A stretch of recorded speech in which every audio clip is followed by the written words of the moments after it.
তরুণ voter যারা, তারা আগামীতে কাকে রাষ্ট্র ক্ষমতায় দেখতে চান, অপশন ছিল 4টি। সাবেক প্রধানমন্ত্রী বেগম খালেদা জিয়া, বর্তমান সরকার প্রধান ডক্টর মোহাম্মদ ইউনূস, জামাতের আমির শফিকুর রহমান এবং সাবেক প্রধানমন্ত্রী, যিনি সদ্য সাবেক, শেখ হাসিনা। 44,000 মানুষের মধ্যে উল্লেখযোগ্য সংখ্যকভাবে বেশি মানুষ সদ্য সাবেক প্রধানমন্ত্রী শেখ হাসিনাকেই আবারও ভোট দিতে চাইছেন। অনেক অনেক মন্তব্য পড়েছে এখানে। এর জরিপগুলোতে, মানে যে জরিপগুলো হয়, সেখানে আওয়ামী লীগের জয় জয়কার। আমি আমার ব্যক্তিগত কোনো বক্তব্য নেই বা মন্তব্য নেই, আমি আপনাদের মন্তব্য পড়তে চাই। সেই মন্তব্যে আমি জানতে চাই মানুষ আসলে কেন সাবেক প্রধানমন্ত্রী শেখ হাসিনার প্রতি আস্থা রাখছেন।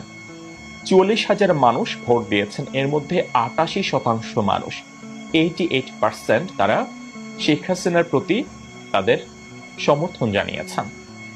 বেগম খালেদা জিয়ার প্রতি সমর্থন জানিয়েছেন মাত্র 5% মানুষ, এবং শফিকুর রহমান জামাতের আমির, তার প্রতি সমর্থন দিয়েছেন 4% মানুষ, এবং বর্তমান সরকার প্রধান প্রফেসর ডক্টর মোহাম্মদ ইউনূস সাহেব, তার প্রতি সমর্থন জানিয়েছেন 3% মানুষ।